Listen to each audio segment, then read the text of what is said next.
आपका स्वागत है साहित्यिक पाखी यूट्यूब चैनल पर। लीजिए सुनिए जयशंकर प्रसाद द्वारा रचित कहानी बिसाती। उद्यान की शैलमाला के नीचे एक हरा भरा छोटा सा गांव है। वसंत का सुंदर समीर उसे आलिंगन करके फूलों के सौरभ से उसके झोपड़ों को भर देता है। तलहटी के हिम शीतल झरने उसको अपने बाहुपाश में जकड़े हुए हैं। उस रमणीय प्रदेश में एक स्निग्ध संगीत निरंतर चला करता है, जिसके भीतर बुलबुलों का कलनाद कंप और लहर उत्पन्न करता है। दाड़िम के लाल फूलों की रंगीली छाया संध्या की अरुण किरणों से चमकीली हो रही थी। शीरी उसी के नीचे शिलाखंड पर बैठी हुई सामने गुलाबों की झुरमुट देख रही थी, जिसमें बहुत से बुलबुल चहचहा रहे थे।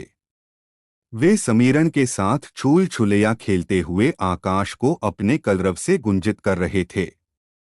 शीरी ने सहसा अवगुंठन उलट दिया। प्रकृति प्रसन्न हो हंस पड़ी। गुलाबों के दल में शीरी का मुख राजा के समान सुशोभित था। मकरंद मुंह में भरे दो नीलभ्रमर उस गुलाब से उड़ने में असमर्थ थे, भौरों के पद पर निस्पंद थे। कंटीही झाड़ियों की कुछ परवाह न करते हुए बुलबुलों का उसमें घुसना और उड़ भागना शीरी तन्मय होकर देख रही थी।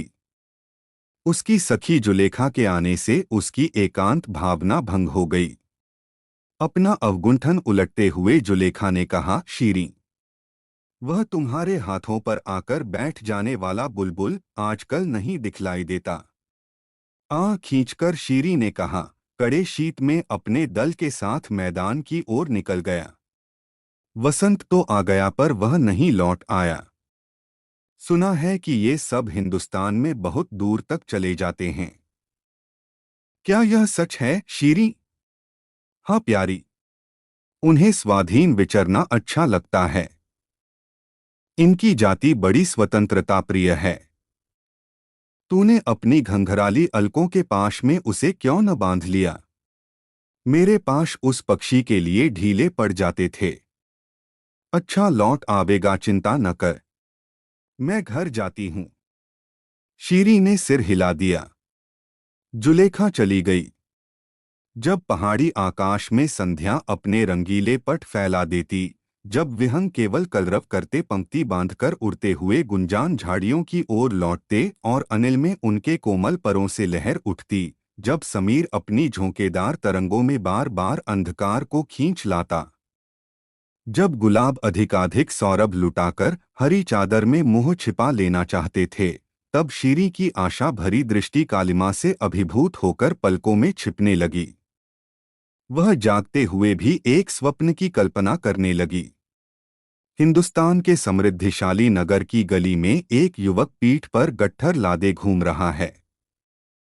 परिश्रम और अनाहार से उसका मुख विवर्ण है। थककर वह किसी के द्वार पर बैठ गया है। कुछ बेचकर उस दिन की जीविका प्राप्त करने की उत्कंठा उसकी दयनीय बातों से टपक रही है। परंतु वह गृहस्थ कहता है, तुम्हें उधार देना हो तो दो, नहीं तो अपनी गठरी उठाओ। समझे आगा? युवक कहता है, मुझे उधार देने की सामर्थ्य नहीं, तो मुझे भी कुछ नहीं चाहिए। शीरी अपनी इस कल्पना से चौंक उठी। काफिले के साथ अपनी संपत्ति लादकर खैबर के गिरी संकट को वह अपनी भावना से पदाक्रांत करने लगी।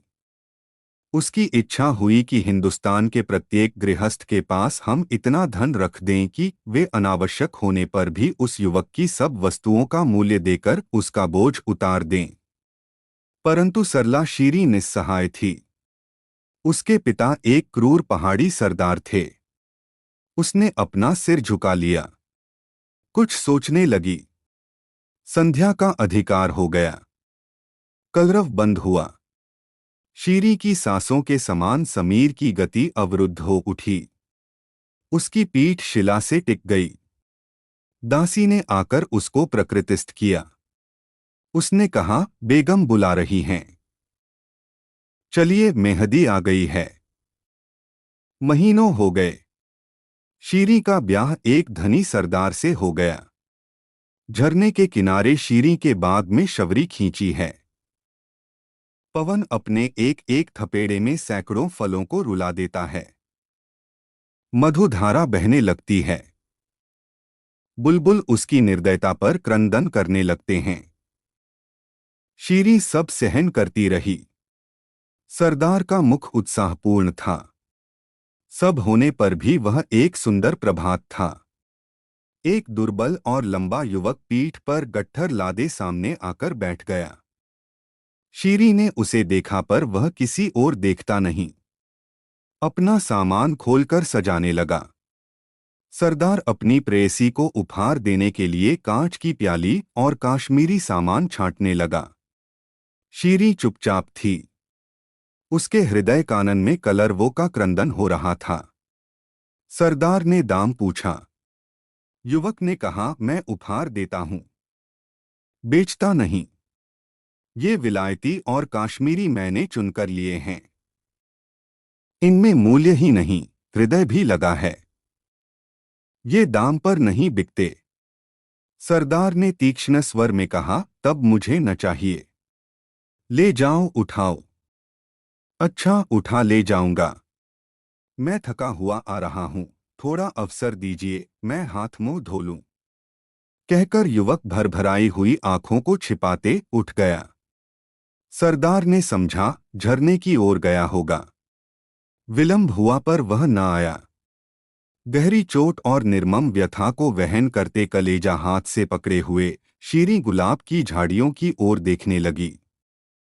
परंतु उसकी आंसू-भरी आंखों को कुछ न सूझता था। सरदार ने प्रेम से उसकी पीठ पर हाथ रखकर पूछा, क्या देख रही हो? मेरा एक पालतू बुलबुल शीत में हिंदुस्तान की ओर चला गया था। वह लौटकर आज सवेरे दिखलाई पड़ा, पर जब वह पास आ गया और मैंने पकड़ना चाहा, तो वह उधर कोहकाफ की ओर भाग गया। शीरी के स्वर में कंपन था। फिर भी वे शब्द बहुत संभलकर निकले थे। सरदार ने हंसकर कहा, फूल को बुलबुल की खोज? आश्चर्य है। बिसाती अपना सामान छोड़ गया, फिर लौटकर नहीं आया। शीरी ने बोझ तो उतार लिया, पर दाम नहीं दिया।